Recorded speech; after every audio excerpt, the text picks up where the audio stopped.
Halo Dunsana pencari keadilan. Hai tahu Dunsana apa itu sistem peradilan pidana anak? Sistem peradilan pidana anak atau SPPA di dalam Undang-Undang Nomor 11 Tahun 2012 tentang sistem peradilan pidana anak pada pasal 1 angka 1 menyampaikan sistem peradilan pidana anak adalah keseluruhan proses penyelesaian perkara anak yang berhadapan dengan hukum, mulai dari tahapan penyelidikan sampai dengan tahapan pembimbingan setelah menjalani pidana. Apa itu ABH? ABH adalah anak berhadapan dengan hukum, mereka bisa menjadi pelaku, korban, dan saksi. Anak berkonflik jo hukum berumur 2 baleh sampai 8 baleh tahun. Anak di bawah umur 2 baleh tahun alun bertanggung jawab atas pidana sehingga indak masuk kategori pelaku anak dalam sistem peradilan pidana anak. Anak korban atau anak saksi berumur 0 sampai 8 baleh tahun. Hak-hak anak dalam proses peradilan pidana pada pasal 3 Undang-Undang Nomor 11 Tahun 2012 tentang sistem peradilan pidana anak. Nampar tamu diperlakukan secara manusiawi dengan memperhatikan kebutuhan sesuai dengan umurnya. Dan kedua, dipisahkan dari orang dewasa. Dan ketiga, mendapat bantuan hukum dan bantuan lain secara efektif. Dan keempat, melakukan kegiatan rekreasional. Dan kelima, bebas dari penyiksaan, penghukuman atau perlakuan lain yang kejam, indak manusiawi, serta merendahkan derajat dan martabatnya. Dan keenam, indak dijatuhi pidana mati atau pidana seumur hidup. Dan ketujuh, indak ditangkap, ditahan, atau dipenjara kecuali sebagai upaya terakhir dan dalam waktu yang paling capek. Dan ke-8, mendapat keadilan di muka pengadilan anak, dan objektif, indak memihak, dan dalam sidang yang tertutup untuk umum. Dan ke-9, indak dipublikasikan identitasnya. Dan ke-10, mendapat pendampingan orang tua atau wali, dan orang yang dipercaya oleh anak. Dan ke-11, mendapat advokasi sosial. Dan ke-12, mendapat kehidupan pribadi. Dan ke-13, mendapat aksesibilitas terutama bagi anak cacat. Dan ke-4 baleh mendapat pendidikan. Dan ke-5 baleh mendapat pelayanan kesehatan dan ke-6 baleh mendapat hak lain sesuai jo ketentuan peraturan perundang-undangan.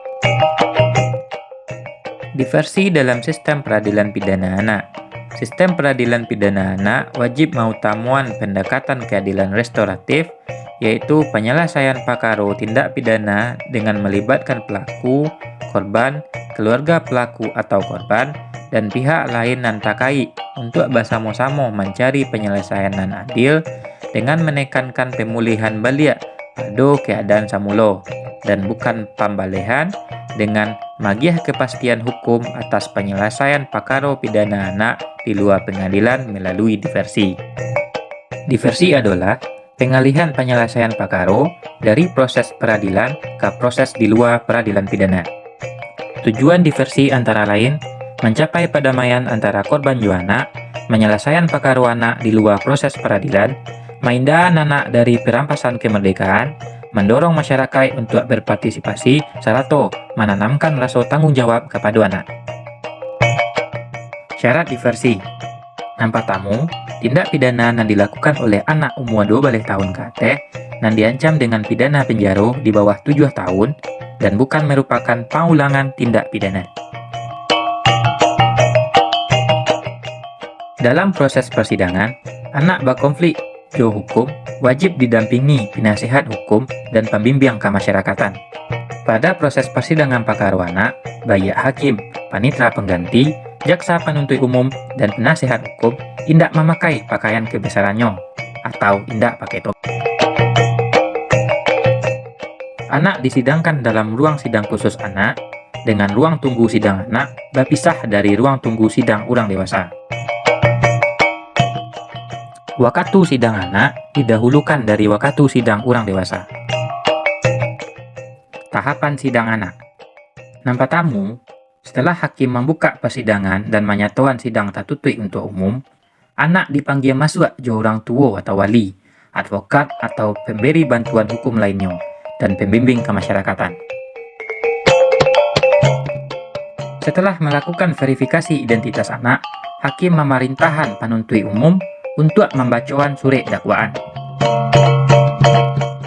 Kecuali apabila terdapat keberatan atau eksepsi terhadap surat dakwaan, setelah pembacaan surat dakwaan, hakim memerintahkan pembimbing kemasyarakatan untuk membacakan laporan hasil penelitian kemasyarakatan. Pemeriksaan diawali dengan memeriksa saksi korban dan dilanjutkan dengan saksi-saksi lainnya. Sebelum menagih keterangan, korban dan atau saksi menagih sumpah atau janji, kecuali terhadap korban dan atau saksi dan masih alun berumur 15 tahun dan alun menikah. Dalam hak korban dan atau saksi yang masih berstatus anak dan tidak dapat hadir untuk menagih keterangan di depan persidangan, hakim dapat memerintahkan anak korban dan atau anak saksi didengar keterangannya. Di luar sidang pengadilan melalui perekaman elektronik dan dilakukan di pembimbing kemasyarakatan di daerah hukum setempat dengan dihadiri oleh penyidik atau penuntut umum dan advokat atau pagih bantuan hukum lainnya, atau dengan melalui pemeriksaan langsung jarak jauh dengan alat komunikasi audiovisual dengan didampingi oleh orang tua atau wali, pembimbing kemasyarakatan atau pendamping lainnya. Anak harus dilindungi karena anak adalah generasi masa depan bangsa.